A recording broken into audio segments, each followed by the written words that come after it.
अस्सलाम वालेकुम नाज़रीन, मैं और रिजवान जाफ़र। सवाल है पाकिस्तान का और इस हफ्ते यानी आने वाले हफ्ते में सबसे बड़ा सवाल रहेगा पाकिस्तान के वफाकी बजट का 2019-20 का, और एक ऐसी गवर्नमेंट के जिसका पहला बजट है और टेक्नोक्रेट्स उसमें ज़्यादा हावी हो गए हैं।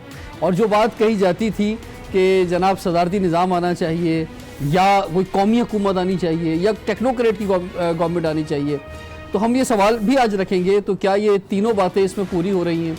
और आवाम जिनके बारे में कहा जा रहा था कि उनकी चीखें निकल रही हैं, यानी महंगाई इस जगह पर जो है वो पहुंच गई है और निकल चुकी है बल्कि चीखें, तो क्या ये बजट जो है गो के अक्सर लोग घबराते भी है कि यार बहुत टेक्निकल टर्म है और हमें समझ में नहीं आता। लेकिन हम कोशिश करेंगे कि क्योंकि हमारा प्रोग्राम ज़रा अवामी प्रोग्राम है, तो हम आवाम की सतह पर आके अपने मेहमानों से बात करें कि इस बजट से, वैसे तो गवर्नमेंट के आने के बाद तब्दीली आनी चाहिए थी, लेकिन चलें अब बजट आ रहा है तो बजट के बाद जो वो क्या तब्दीली आएगी। स्टूडियो में जो गेस्ट पैनल हमारे साथ तारुफ कराऊंगा। सबसे पहले हमारे साथ मौजूद हैं डॉक्टर शाहिद हसन सिद्दीकी साहब। सर आपको वेलकम कहते हैं, मारूफ और सीनियर बल्कि तज्ज़ियाकार हैं माशी शोबे के हवाले से। गजाला सैफ़ी साहब हमारे साथ मौजूद हैं जो कि पाकिस्तान तहरीक इंसाफ की MNA हैं, आपको भी वेलकम कहते हैं। तो गजाला साहब आपसे आगाज़ करते हैं, ये जो मैंने बात की कि सदारती निज़ाम में भी ये होता है कि जनाब जो सदर बनता है उसके बाद अख्तियार होता है कि वो अपनी टीम बनाए और उसे कोई डर और खौफ ज़्यादा ना हो कि जनाब ये गवर्नमेंट जा सकती है। तो ये सूरत हाल तो कुछ अभी भी मौजूद है, देखा जाए तो टेक्निकल तौर पर कौमी हुकूमत की बात की जा रही थी, वो भी किसी तरह से मौजूद है, सारी सियासी जमातों के लोग आपकी पार्टी में आ गए हैं। और टेक्नोक्रेट की गवर्नमेंट की बात की जाए तो पूरी आप टीम उठा के देख रहे हैं तो सारी टेक्नोक्रेट की टीम बन गई है अब तो, बल्कि पीपल्स पार्टी प्लस टेक्नोक्रेट मिला के गवर्नमेंट है। तो ये तो ख्वाहिशात तो इमरान खान साहब की पूरी हो गई हैं, तो अब तो डिलीवर करना चाहिए। देखिए, ख्वाहिशात उनकी यही हैं कि वो कौम को बेहतर तौर पे एक बेहतर गवर्नमेंट दे सकें और बेहतर तौर पे गवर्नेंस प्रोवाइड कर सकें। इसीलिए उन्होंने इन लोगों को जो कि पार्लियामेंट का हिस्सा नहीं है उनको भी उसमें शामिल किया है, ताकि वो लोग जो उन एरियाज़ में काम करते रहे हैं उनसे ताल्लुक़ रखते हुए और बेहतर तौर पे मशावरत के साथ एक बेहतर बजट आप लोगों के। लेकिन ये कोई बहुत अच्छी सियासी बात नहीं है, यानी क्योंकि आप क्योंकि 2013 के इलेक्शन में उस वक्त कहा गया कि जनाब हमारे साथ धांधली की गई, आपको याद होगा 4 सीटों का मामला ये वो, तो इसका मतलब आप तो उसी वक्त आ रहे थे गवर्नमेंट के अंदर, नहीं है फिर 5 साल मिले, तो 5 साल में क्या इसका मतलब कोई प्रिपरेशन नहीं थी, सिर्फ लोग कह रहे हैं कि सिर्फ बातें की गई, सिर्फ तकरीरें की गई और कोई इनकी तैयारी नहीं थी कि गवर्नमेंट कैसे करनी है जब भी मुल्क का याद हो रहा है। देखिए, बिल्कुल तैयारी थी और पहले से प्लानिंग थी, बहुत सारी पॉलिसीज़ पे पहले से काम हुआ था, मगर सारा मामला जो है वो उसमें सबसे अहम ये था कि हमारे पास फ़ंड्स की कमी है और फंड्स की कमी थी और इतनी ज़्यादा थी कि जिसके लिए हमें जो हमारे प्लान्स थे इनिशियली कि IMF के पास नहीं जाना चाहिए, बिल्कुल नहीं जाना चाहिए बेसिकली, तो क्योंकि हमारे पास तैयारी कैसे थी कि जब आपको यही नहीं मालूम था कि फंड्स की कमी होगी, मतलब फंड्स की कमी होना या जो लोन लिए जा रहे थे वो लोन कभी मतलब हर चीज़ जो थी वो सामने थी पहले से, मतलब इसका मतलब ये जो पिछली गवर्नमेंट थी उसको मॉनिटर नहीं किया गया सही तरह से कि उसकी माशी जो पॉलिसीज है वो क्या चल रही हैं। कुछ चीज़ों की क्लैरिटी 100% थी, कुछ चीज़ों की क्लैरिटी बिल्कुल भी नहीं थी, और 100% क्लैरिटी जब आप गवर्नमेंट में आते हैं तभी होती है। दूसरे ये कि ये पिछली हुकूमतें इतने साल तक हुकूमतें करके गई हुई हैं, सारी ब्यूरोक्रेसी इनकी इंडक्टेड है, सारा इनका सिस्टम इनका बनाया हुआ था, तो इसलिए थोड़ा सा टाइम लगा उसको एडजस्ट करने के लिए और उन मामला लगा नहीं लग रहा है, अभी भी लग रहा है टाइम सुलझाने के लिए, अभी भी टाइम मुसलसल जारी है, ये चल रहा है रहेगा इसलिए क्योंकि जब आप इतने नुकसान से आप अपने आप को उठाते हैं और इतने बड़े गड्ढे में जाके आप गिरते हैं, जब आप एंटर होते हैं गवर्नमेंट में, अपने सीने पे तीर लिया है पाकिस्तान तहरीक इंसाफ की गवर्नमेंट ने और मुश्किल हालात में इस गवर्नमेंट को वेलकम किया है, तीर के लोगों को जो पहले तीर के लिए वोट मांगते थे वो सारे पीपल्स पार्टी में आ गए। उसको उस कॉनोटेशन में प्लीज बिल्कुल मत लीजिए। हाँ, शायद उसमें से बहुत सारे लोग होंगे, मगर बेसिकली इसमें ये नहीं है कि असद उमर का रोल ख़त्म हो गया है। असद उमर मौजूद हैं, चेयरमैन है फाइनेंस कमेटी के, और बहुत सारी चीज़ों में दोबारा अभी आ जाएं कैबिनेट के अंदर, उनका इन्वॉल्वमेंट है डिसीजन मेकिंग में, मगर चूँकि टाइम शॉर्ट है और बेहतर तौर पे डिलीवर करना है और तनकीद जो है वो विदिन 3 मंथ्स शुरू हो चुकी थी हमारे ऊपर, ठीक। नाजायज ठीक है, तनकीद ठीक है। जिसको हमने टेकअप किया ठीक है। और हमने उसको मैं आपकी सॉल्यूशंस तरफ वापस लेकर आता आए हूँ। हैं। डॉक्टर शाहज़न सिद्दीकी साहब, जैसे कि मैंने अभी कहा कि हम थोड़ा सा आवाम की सतह आसान अल्फाजों में चीज़ों को समझाना चाह रहे हैं आज, ताकि लोग घबराए ना बजट से। वैसे घबराना तो नहीं है इमरान खान साहब ने भी कहा था कि जो भी चीज़ें हो रही हैं भाई किसी ने घबराना नहीं है घबरा रहे इस वजह बात ये मैं इसलिए घबरा रहा हूँ कि आवाम पर मुझे मुश्किलात आती नज़र आ रही हैं। ठीक। उसको नज़रअंदाज करना मेरे ख्याल से गलती हो गई। उसकी बुनियादी क्या है मैं आपको मुझे बता दूँ।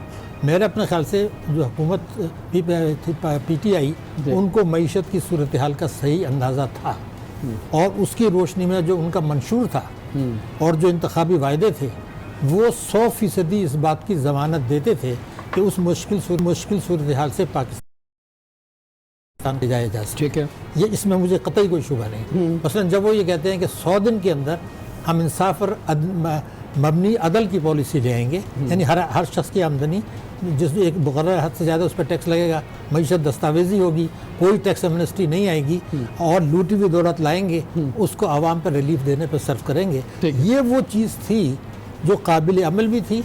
और लूटी हुई दौलत आसान तो नहीं है लाना। 100 दिन के अंदर लाना, मैं आपसे लूटी हुई दौलत लाने में तो बड़ा टाइम लगता है। ये गलत फहमी है। अच्छा, देखिए मैं बिल्कुल क्लियर आपको जो बातें कर रहा हूँ और ये इसमें कोई एम्बिग्यूटी नहीं है।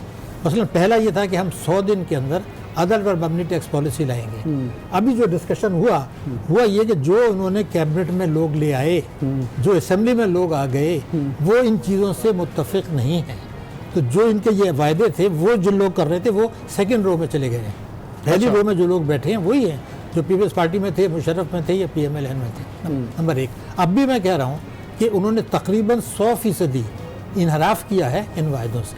यानी टैक्स में जो अदल पर मबनी पॉलिसी है उन्होंने कहा मैं 8,000 अरब रुपया टैक्स वसूल करके दिखाऊंगा, जो कि हमें 9,000 हमारी कैपेसिटी है, लेकिन कैबिनेट नहीं मान रही और कौमी असम्बली नहीं मान रही, बात खत्म हो गई।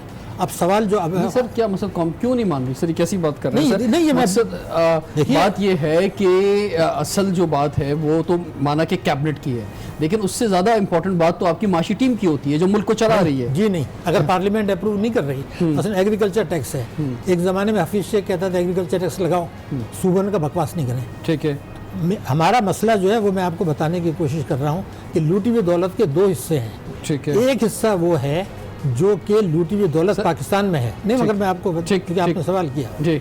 जब ये पिछली टैक्स एमनेस्टी आई थी तो FBR ने ये कहा था कि जिन लोगों ने उससे फ़ायदा नहीं उठाया उनकी सारी तफसीलात हमारे पास हैं, उनका नाम, टेलीफोन नंबर, एसेट्स, और मुल्की कवानीन के तहत बगैर हुकूमत की इजाज़त के जो हमारे पास पावर्स हैं उसमें हम वो एक्शन लेंगे से उनकी आइंदा नस्लें रोएंगी। नहीं, अभी जो एमनेस्टी स्कीम आई है और उसमें 30 जून की लास्ट डेट दी गई है, उसमें भी ये बात कही जा रही है कि जिसने डिक्लेयर नहीं किया है उसके लिए बहुत मुश्किल हो जाएगा। 12 दफ़े पहले कह चुके हैं जी, 12 दफ़े पहले कह चुके हैं। नहीं, लेकिन इस गवर्नमेंट ने तो नहीं कहा ना, वो तो पिछली गवर्नमेंट ने कहा था। मेरी गुजारिश आप सुन लेना जी। सवाल ये पैदा हो रहा है, मैं एक सवाल का जवाब कोई भी दे दे, हुकूमत दे दे, वो ये है कि एक गरीब आदमी जिसने 10,000 रुपये बैंक में रखे, उसको 900 रुपये सूद मिला, उसको 10% आप टैक्स काट रहे हैं।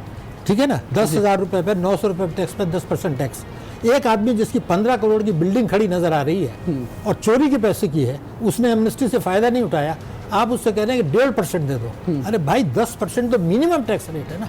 तो जो बिल्डिंग खड़ी है आपके कंट्रोल में, लेकिन उससे वो इसलिए कहा जा रहा है कि अब क्योंकि पाकिस्तान के जो हालात हैं उसमें जो होना था वो तो हो गया, चलो 1.5% देके कम से कम वो अब तो, लेकिन अब तो वो टैक्स नेट में आ जाए ना, अब आगे के लिए तो उसकी जो वेल्थ है वो डिक्लेयर हो जाए। वेल्थ क्या भाई, वो तो प्रॉपर्टी डिक्लेयर हुई, आमदनी थोड़ी डिक्लेयर हुई है। मेरा कहना ये था कि मेरी बिल्डिंग खड़ी है, आपको क्यों ये कह रहे हैं आप कि जब आप ये कह रहे हैं एमनेस्टी स्कीम जो वो गलत है, जो वो NRO है, मैं वही तो आपसे कह रहा हूँ ना। बैरून लोग फिर भी अवेल नहीं कर रहे। नहीं, देखिए ना, वो अवेल इसलिए नहीं कर रहे कि वो 12 दफ़े देख चुके हैं कि 13वीं दफ़े आ रही। देखिए वर्ल्ड रिकॉर्ड है 2 चीज़ों में, मैं आपको बताऊँ, आलमी रिकॉर्ड। एक, इतनी टैक्स एमनेस्टी कोई नहीं लाया, दूसरा ये कि इतने कम शरह पे नहीं लाया। देखिए मोदी क्यों इलेक्ट हुआ, मैंने यहाँ कहा था कि मोदी इलेक्ट हो जाएगा, इसलिए उसने 45% टैक्स मांगा था, 45%। हम सवाल ये पैदा कर रहे हैं कि जो चीज़ आपके कंट्रोल में है, बिल्डिंग है, बैंक डिपॉजिट्स हैं, आप ये कह रहे हैं कि एमनेस्टी से फ़ायदा नहीं उठाया तो हम उनको ये कर देंगे। मैं कहता हूँ उससे पहले क्यों नहीं कर दें उनको, इसलिए कि पहले भी तो उनको 12 मौके दिए गए। अगर ये काम आप कर लें, मैं वजह बता रहा हूँ, 1,000 अरब रुपया 6 महीने में आपको मिल जाएगा। और अगर ये 1000 अरब रुपए मिलता है आपको, तो जो 700 अरब के टैक्सेस आप नए बजट में लगा रहे हैं वो आपको लगाने नहीं पड़ेंगे। तो 21 करोड़ आदमियों को आप नवाजना चाहते हैं या रगड़ना चाहते हैं, ये बुनियादी सर। एक ब्रेक की तरफ बढ़ेंगे और फिर जैसे सिगरेट दोषी पर जो है वो लग रहा है बहुत ज़्यादा, तो अच्छा है, चलिए वो कम भी होना चाहिए, लोग नुकसानदेह भी है सेहत के लिए। इसी तरह सॉफ्ट ड्रिंक्स के हवाले से भी बात है, ब्यूटी पार्लर्स भी खतरे के अंदर पड़ गए हैं, इस तरह और बहुत से सर्विस सेक्टर के अंदर भी जो है वो जाया जा रहा है। ब्रेक के बाद कंटिन्यू करते हैं, सवाल है पाकिस्तान का।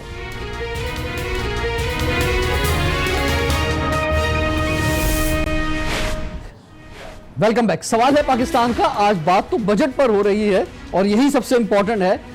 हर शख्स का मसला है। फाइनेंस इस वक्त एक बड़े से बड़े ताजर और एक आम मजदूर पर इफेक्ट हो रहा है, जो जिस तरह से रुपया बढ़ता जा रहा है। हमारे साथ इस वक्त मौजूद हैं शौकत यूसुफजई साहब, जो कि वजीर इत्तलात हैं KP के गवर्नमेंट के। अस्सलाम वालेकुम शौकत साहब। वालेकुम सलाम। असल में याददाश्त लोगों की बड़ी कमज़ोर हो जाती है और बहुत सारे इश्यूज आके जो वो गुजर जाते हैं। अभी ईद गुजरी है। शौकत साहब, ज़रा हमारे भी व्यूवर्स को वैसे कई दफ़ा आपने बता दिया है, लेकिन ज़रा दोबारा मैं चाहूँगा कि फरमा दो कि ये तारीख में पहली बार हो गया कि आपने ये खुद आपकी गवर्नमेंट वफाक में है और आप सूबे में हैं और रेट ऑफ द गवर्नमेंट आपने चैलेंज की जनाब है, पूरे पाकिस्तान से हटकर ईद मनाई माशाल्लाह। तो ये तो बड़ा अजीब वाकया हो गया जिससे पूरी दुनिया में लोग हैरान हैं कि एक मुल्क के अंदर दो ईदें सरकारी सतह पर। अब तो ईद गुजर चुकी है ना सर, ईद गुजर गई, लेकिन ये एक मिसाल कायम हो गई। मैं वही तो कह रहा हूँ कि इतनी चीजें हो रही हैं। हो गई है, चलो आप वो आगे बात कर रहे हैं तो हो गई है ईद।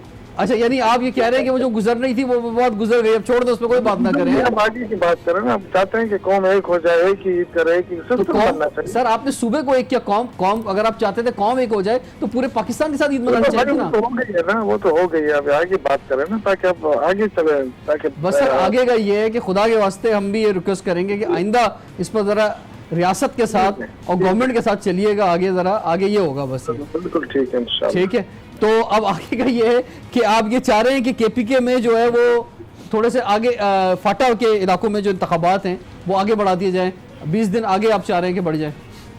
देखिए, वहाँ पे इस वक्त जो सिचुएशन बनी है एक हफ्ते दो के अंदर, क्योंकि वहाँ कुछ इलाके रह गए थे जो सर्दियों की वजह से वहाँ ऑपरेशन नहीं हो सका था और अब वो क्लियरेंस चाहती थी पाक फौज और उन्होंने क्लियरेंस ऑपरेशन शुरू कर दिया है। इसकी वजह से रेजिस्टेंस आ रहा है। अब कोशिश ये हो रही है कि एक तो इन इलाकों को क्लियर किया जाए और जो इलाके क्लियर होते हैं उस वहाँ पे साथ साथ बाढ़ लगाई जाए, जो क्योंकि सारा अफगान बॉर्डर के साथ लगा हुआ है। तो इस पे जाहिर है जो रेजिस्टेंस है वो बहुत ज्यादा है और उसकी वजह से हमें ये खतरा है। और जो इंटेलिजेंस रिपोर्ट भी है कि आपको पता है कि जहाँ पे ऑपरेशन होता है या जहाँ पे कोई रेजिस्टेंस होती है तो ज्यादा कोशिश ये होती है हर उसकी कि वो जाके सॉफ्ट टारगेट करें। देखिए सर, अगर आप जो कह रहे हैं कि 20 दिन आगे बढ़ा दें तो क्या ये मतलब ऐसा क्या हो जाएगा 20 दिन के अंदर के मामला ठीक हो जाएंगे? क्योंकि कोई भी चीज़ जब आगे बढ़ाई जाती है ना तो उस पर एक बहुत बड़ा सवालिया निशान और उसके पीछे कुछ साजिश नजर आने लग जाती है कि जनाब ये बहुत सी ताकतें ऐसी जो चाहती ही नहीं यहाँ पे इंतखाबात हो जाएं। नहीं, देखिए ऐसी बात नहीं है। हम तो चाहते हैं कि इंतखाबात हो जाए, लेकिन इशू ये है कि चूंकि अब देखें इंटेलिजेंस रिपोर्ट है, सब कुछ है और ऑपरेशन जो है वो पूरा इलाका नहीं है, एक मखसूस इलाका है और चूंकि इस वक्त वहाँ पे बाढ़ नहीं है और दहशतगर्दों का जो है वो अफगानिस्तान से दहशतगर्दी का खतरा ज्यादा चांसेस है और ये हमने देखा कि एक हफ्ते के अंदर हमारे 10 जवान शहीद हुए। पाक फौज बड़े अहम मरहले में ऑपरेशन कर रही है, तो वो इससे बजाय से कि कोई मजीद नुकसान हो, कोई साफ टारगेट देखे, कहीं जलसे होंगे, जुलूस होंगे। अब जलसों के अंदर अगर खुदा न खास्ता कोई आ जाता है और बड़ी कैजुअलिटी होती है तो उससे बचने के लिए बेहतर है इलेक्शन लोगों की जानों से ज्यादा तो इम्पोर्टेंट नहीं होगा ना। मेरे ख्याल से हमारे सोच है और इसी की बुनियाद पर हमने रिक्वेस्ट की है। बाकी इलेक्शन कमीशन का काम है कि वो क्या उसका रिस्पांस देती है। इसमें एक बहुत इम्पोर्टेंट जो रिस्पांस है ना वो हमारी फोर्सेस की जानिब से भी होगा कि अगर वहाँ से एक अगर बयान आ जाता है कि जनाब नहीं भाई हम तैयार हैं मुकम्मल तौर पे, हर चीज़ अंडर कंट्रोल है, तो फिर ये आपकी ख्वाहिश जो है शायद ये फिर पूरी ना हो सके है। देखिए वो तो फिर उसकी तो फिर गुंजाइश ही नहीं रहेगी ना। जी इस वक्त हमें पता है कि जिस सूरत में हम दाखिल हुए हैं इस वक्त काफी टेंस है, वहाँ पे काफी मुश्किलात हैं, और चूंकि वहाँ पे इलेक्शन होंगे तो लोगों को निकलना होगा बाहर, कंपेन करनी पड़ेगी रात को दिन को, फिर पॉलिटिकल लीडरशिप वहाँ इंटरवीन करेंगे, वहाँ जाएंगी, वहाँ के उसमें शिरकत करेंगे। और जो लोग खासतौर पे इस वक्त पीटीएम के लोग जो इस वक्त गिरफ्तार हैं उससे भी आप समझ रहा है। देखिए वो तो एक अलग इशू है पीटीएम का ना, लेकिन वो तो पीटीएम का एक आंसर है ना। वो आंसर ये है कि वो जो लीडर गिरफ्तार हैं उनके बारे में जो रिपोर्ट्स आई हैं वो तो बड़ी क्लियर है कि ये फॉरेन फंडेड के जरिए सारा सिस्टम को चलाने की कोशिश कर रहे हैं, और उनकी कोशिश भी ये है कि पाकिस्तान डिस्टेबलाइज हो, फौज बदनाम हो, ये सारा जो प्रोपेगेंडा। ठीक है, मेरा आपसे आखिरी सवाल ये है कि 11 जून को वफाकी बजट आ रहा है, केपीके गवर्नमेंट ने अपने सूबाई बजट के लिए कोई अभी प्रिपरेशन या कोई अहदाफ मुकर्रर किए हैं आगे की जानिब, कुछ इस तरफ देख रहे हैं? बिल्कुल, हमने जो, क्योंकि आपको पता है कि जब हमारा बजट बनता है तो 85% जो हमारा वो वफाक से रिलेटेड होता है, सिर्फ हमारे पास 15% या 20% की गुंजाइश होती है। तो जो वफाक के जिम्मे हमारे जो बकायजात होते हैं वो भी वो सारी चीजें तकरीबन काफी अरसे से हम लगे हुए। हमारा जो फाइनेंस मिनिस्टर है, सीएम साहब है, वो यहाँ आके उन मीटिंग्स होती हैं प्राइम मिनिस्टर साहब के साथ, मुख्तलिफ इदारों के साथ। तो उसमें जो इस दफा हमारा जो बजट आएगा, क्योंकि इसमें फाटा भी शामिल हो गया है, तो इस दफा 600 प्लस था, इस दफा इंशाअल्लाह ताला 700 प्लस होगा और 750 प्लस होगा इंशाअल्लाह। ठीक है, तो कोशिश हो रही थी कि इंशाअल्लाह बेहतरीन बजट दें और डेवलपमेंट जो है वो उस पर ज्यादा फोकस किया जाए, और जो ऑनगोइंग स्कीमें हैं वो ज्यादा जो है वो उसको फोकस किया जा रहा है कि वो कंप्लीट हो जाए ताकि मजीद अखराजात ना हो। खासतौर पे जो आपका मंसूबा जो पेशावर सारा बुरा हाल हुआ हुआ बीआरटी का, उस पर कुछ हदफ भी मुकर्रर करने का इरादा है आपका? नहीं, बुरा हाल तो नहीं हुआ है सर, मैं तो वहाँ पे पेशावर से तो मेरे पास यही खबर आती है कि जनाब लोग बहुत कि आप दूर से बैठ के खबरें लेते हैं, आपको चाहिए कि आप खुद भी विजिट करें। जो जो लोग वहाँ विजिट कर चुके हैं उन्होंने बड़ा अप्रिशिएट किया है। नहीं, अप्रिशिएट तो किया है, लेकिन तो लोग परेशान हैं वहाँ पे, वो चाहते हैं जल्द से जल्द ये मंसूबा मुकम्मल हो कौन सी जाए। जगह आपने देखी है, कहाँ से सुनी है आपने परेशान है? जब बीआरटी बन रही थी उस वक्त लोग परेशान थे, बिल्कुल थे, हर जगह होता है, लेकिन अब तो सड़कें बन गई हैं, अब तो कोई इशू नहीं है, किसी को इशू नहीं है। आपने सुना है कभी इस महीने के अंदर किसी ने बीआरटी का नाम ही नहीं लिया? इसलिए कि वो जब धूल उड़ती थी, जाहिर है जब सड़क बनती है तो प्रॉब्लम्स तो होते हैं। उस प्रॉब्लम के दौरान लोग कहते थे, टीवी पे आके कहते हाँ जी प्रॉब्लम है यार, कोई घर भी बनाए तो उस गली में भी धूल उड़ती है। ठीक है, ये तो बहुत बड़ा प्रोजेक्ट था, 27 किलोमीटर का प्रोजेक्ट था। अल्लाह के फजल से अब तो इंफ्रास्ट्रक्चर बिल्कुल कंप्लीट है। उसके जो आईटी का काम है वो शुरू है, वो जैसे ही कंप्लीट होता है इंशाल्लाह बसें भी तकरीबन आधी से ज्यादा पहुंच चुकी हैं, तो इंशाल्लाह जल्द अब इसको हम शुरू करने वाले हैं। ठीक है, बहुत शुक्रिया शौकत साहब, थैंक यू वेरी मच कि आपने हमें ज्वाइन किया। गजाला साहिबा कुछ जवाब देना चाहेंगी डॉक्टर साहब को? देखिए, डॉक्टर साहब जो हैं वो एक सीनियर तज्ज़िया निगार हैं, हम उनकी रिस्पेक्ट करते हैं, उनकी उस सोच का और उनके उस अंदाजे का जो उनके नज़रों के सामने हो या जिसको वो देख रहे हों। मगर मैं इस बात से इत्तेफाक नहीं करती कि इन्होंने कहा कि वो लोग जो कि नज़रियाती थे और जो कि उन बातों के साथ थे जो प्राइम मिनिस्टर इमरान खान ने प्रॉमिसेस किए थे इलेक्शन से पहले, उनको पीछे कर दिया गया है और कुछ और लोगों को आगे कर दिया गया है। उन्होंने अपनी एक टीम में नए लोग बढ़ाए ज़रूर हैं और उनमें से अक्सर जो हैं वो टेक्नोक्रेट्स हैं, मगर इसका ये मतलब नहीं है कि हम उसमें उनके साथ शामिल नहीं हैं। ये अलग बात है, कैबिनेट जो है, पार्लियामेंट जो है वो खुद नहीं चाहती कि लूटी हुई दौलत जो है वापस आ जाए। ये मेरे लिए एक अचंभे की बात है, क्योंकि मैंने ये ऐसी बात कभी किसी से सुनी नहीं अपने लाइंस में कि कोई हम में से ना चाहता हो कि जी लूटी हुई दौलत वापस आए। और वो कौन लोग हैं जो कि नहीं चाहते हमारे ही अंदर बैठे हुए, मेरा ख्याल में। दूसरी बात और दूसरी चीज ये कि ब्लैक मनी जिनके पास मौजूद है, जिनका पैसा सामने नजर आ रहा है, उनको टैक्स नेट में लाना खुद गवर्नमेंट नहीं चाहती। ये भी नहीं बिल्कुल चाहती है टैक्स नेट। सबसे ज्यादा इस वक्त जो बजट आएगा उसके अंदर ज्यादातर फोकस यही है कि सबको टैक्स नेट के अंदर लाया जाए, छोटे और बड़े बिजनेसमैन को भी और दरमियाने वाले बिजनेसमैन को भी, और वो लोग जो पैसे जो हैं जिन्होंने अपने दिखाए नहीं हैं या वो जो एक्सपोर्ट करते हैं और एक्सपोर्ट नेट में नहीं है, बांग्लादेशी जो निज़ाम है उसको लेकर आ रहे हैं ताकि फ़ौरन ही उनको जो भी वो पैसे अपने भेजें उनको फ़ौरन उनके पैसे मिल जाएं बिजनेसमैन को, बिकॉज लिक्विडिटी जो है वो सबसे इम्पॉर्टेंट चीज़ होती है बिज़नेस के लिए। दूसरे ऐसे बहुत सारी चीज़ें की जा रही हैं जिसमें ऑब्वियसली IMF के पास जा रहे हैं, तो कुछ चीज़ें हैं मगर टैक्स के एम्बिट के अंदर हमें ज़्यादा से ज़्यादा लोगों को लेकर आना है, जिसकी वजह से हमें वो पैसे जो हमारी उसका हिस्सा है डेवलपमेंट का, जो जिसको हम लूज़ करते आ रहे हैं उसको हमने शामिल करना है।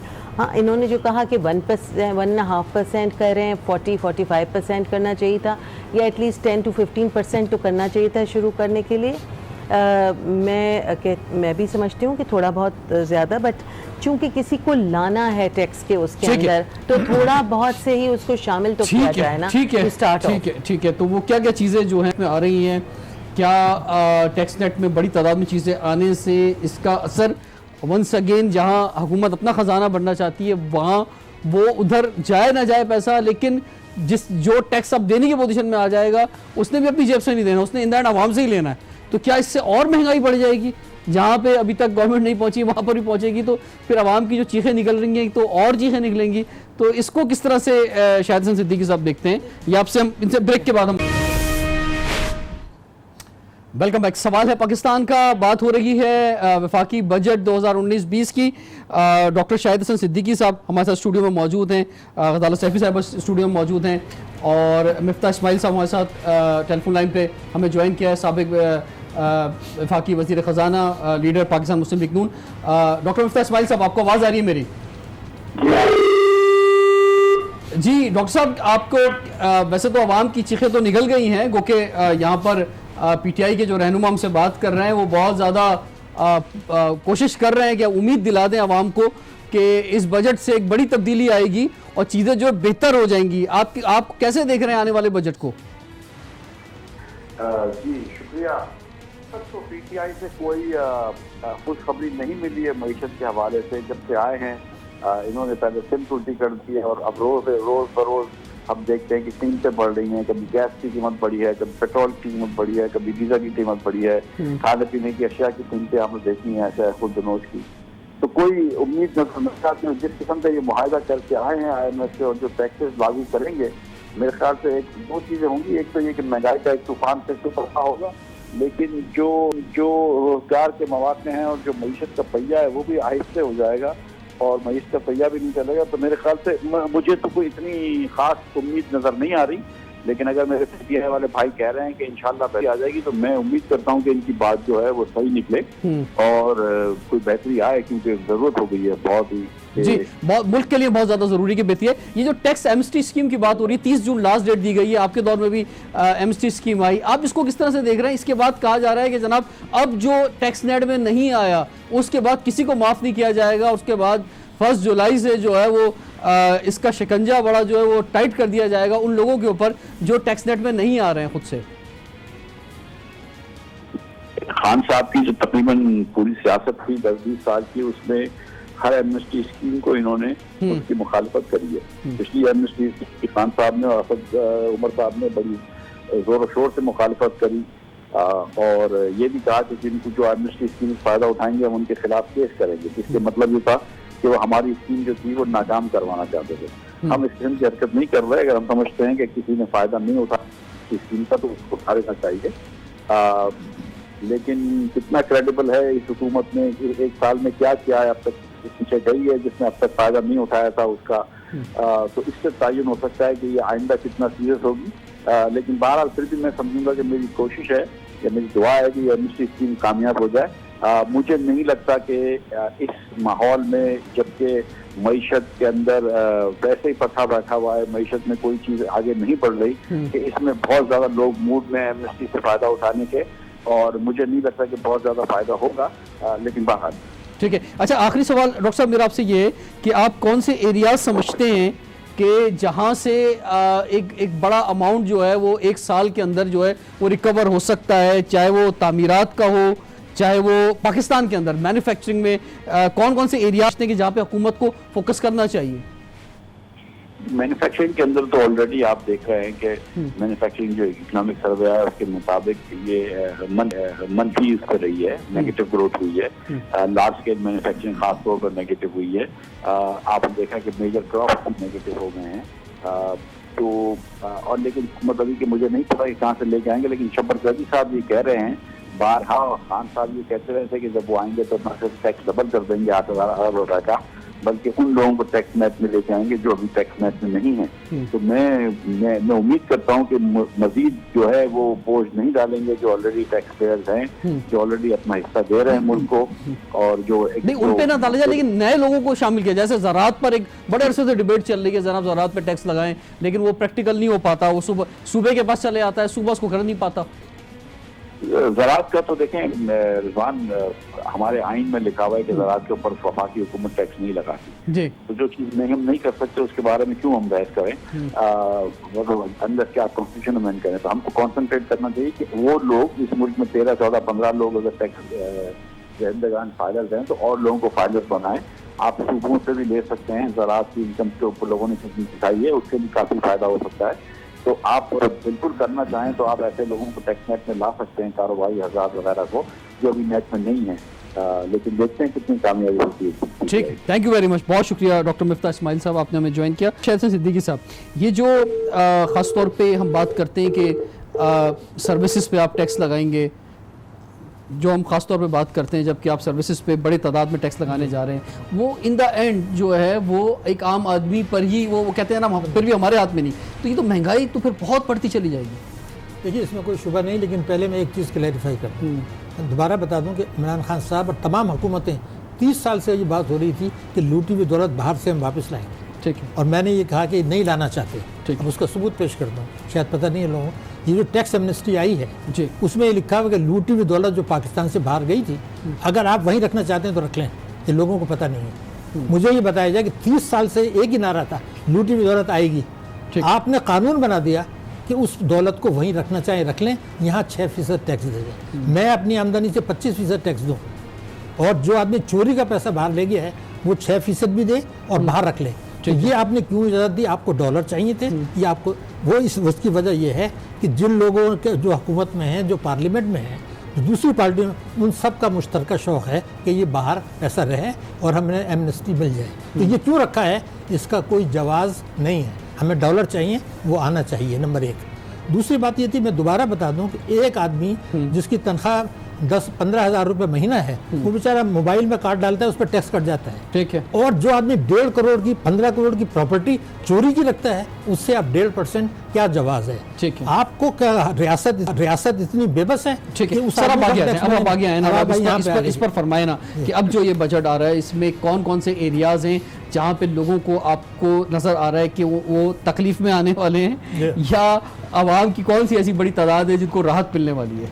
देखिए, बुनियादी बात यह था कि मैंने जैसे बताया कि जो PML जो PTI का मंशूर है, मैंने उसको सपोर्ट किया था। उसमें यह था, इमरान खान साहब ने ये कहा था कि इख्तियार में आने के 100 रोज़ के अंदर ठीक है ना, अब मंशूर से वो नहीं, वो इंतखाबात लड़ने के लिए होता है, अमल करने के लिए नहीं होता सर। वो इंतखाबात डॉक्यूमेंट को वज़ीर आज़म बनने के बाद उन्होंने कहा था मैं 8,000 अरब रुपया इकट्ठा करके दिखाऊंगा, ठीक है। तो 8,000 अरब तो उसी वक्त आएंगे जो मैं कह रहा हूँ। आप ये कह देंगे 10 लाख रुपया, उससे नीचे जिसकी आमदनी वो टैक्स। सर आवाम जो हमें दिख रही है उनके लिहाज से थोड़ा अवामी सतह, आवाम के लिहाज से ये है कि जो टैक्स लगेंगे वो होंगे जो उनको मुंतकिल होंगे। देखिए, आपने GST लगाया, अब ये उसको 17 है, या बढ़ा दें या नहीं बढ़ाएं, हुकूमत को उनमें से 4% मिलता है। बहुत से लोग जो आपसे 17% टैक्स ले रहे हैं वो जेब में रख लेते हैं, ठीक है। तो अब अगर आप जो GST आप ले रहे हैं वो सनतकार जो है वो आवाम को मुंतकिल कर देते हैं। जो आदमी फुटपाथ पे पैदा हुआ वहीं मरेगा, वो भी कुछ चीज़ें ऐसी खरीदता है, वो भी 17% GST में, ठीक है। ये एक इस्तेहसाली निज़ाम है। तो वो तरीका कि ऐसे टैक्स वसूल करें जिससे महंगाई ना बढ़े और आम आदमी पर बोझ ना पड़े, एक ही है। अब वो ये एक मुकर्ररा आमदनी से ज़्यादा, चाहे ज़राअत से हो, प्रॉपर्टी से हो, आपके बिजनेस से हो, आमदनी से हो, कमीशन से हो, उससे वो टैक्स दे दे अगर वो इस मुल्क में रहना चाहता है। हमें ये रिट कायम करनी होगी। अगर आप ये नहीं करते, जो भी आप टैक्सों में रद्दोबदल कर दें, मसलन जो अभी बात हुई कि तनख्वाहदार तबकों को आप कुछ ज़्यादा दे दें, पेंशन इजाफा कर दें, लेकिन जो कुछ इनडायरेक्ट टैक्सेस लगाने वाले हैं उससे 5 गुना ज़्यादा उसी आदमी की जेब से दूसरे हाथ से निकल जाएगा। ठीक है। यानी इनडायरेक्ट टैक्सेस जो हैं इस्तेहसाली होते हैं, बिल्कुल सही है। उससे महंगाई बढ़ती है। दूसरा ये कि आप जो बड़ी अहम बात है जिसको इग्नोर किया, आप 5,500 अरब रुपए का टैक्सों का हदफ रख रहे हैं। ठीक है। अब मैं आपको बता दूं कि जो NFC अवार्ड के तहत सूबों को पैसा जाना है कानूनन, वो आप भेज दें, उसके बाद जो पैसा बचेगा उससे दिफा और सूद नहीं होगा।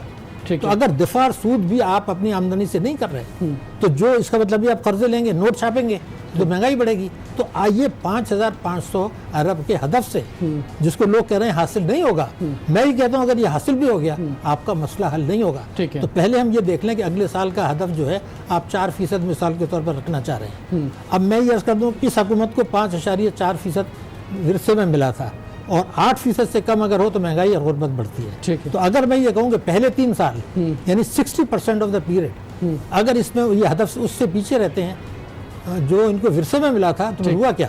तो इसलिए अगर इसको मईशत को ये आगे ले जा सकते हैं, मईशत को तेज़ रफ्तार तरक्की दे सकते हैं, बशर्ते कि ये जो बेसिक उसूल हैं जो हर पार्टी के मंशूर में जिस पर कोई अमल नहीं करता, क्योंकि वफाकी काबीना, सूबाई असम्बलियाँ और पार्लियामेंट तैयार नहीं है। एक दफ़ा ये फैसला कर लें हर आदमी को टैक्स देना है और GST को आप कम कर दें, पेट्रोल बिजली गैस के नर्ख ना बढ़ाएं, हज़ाला साहब क्यों नहीं बढ़ाएं, उससे महंगाई भी बढ़ेगी और बरामदात नहीं होंगी। ठीक है। मसद आप सर्वे करवा लें, मसद जो उम्मीदें थी वो पूरी नहीं हुई इस गवर्नमेंट से, लोगों में एक मायूसी आई है जो कि पाकिस्तान के लिए अच्छा नहीं है। देखिए मसद एक अवामी रहनुमा, इतनी मशहूर मसद इतनी पॉपुलैरिटी, नई नई सीटें मिलना, नए नए लोगों का अब जैसे लोगों का सियासत में आना एक खुशाइन बात थी, लेकिन लेकिन क्योंकि परफॉर्मेंस नहीं आ रही सामने, खासतौर माशी मैदान में, तो लोगों में मायूसी आई। आखिरी बात आवाम से क्या कहना चाहिए? देखिए मैं आखिरी बात और अहम बात आवाम से ये कहना चाहती हूँ कि अभी बजट आया नहीं है, बजट अभी फ़ौरन अभी इसी अगले हफ्ते में प्रेजेंट हो जाएगा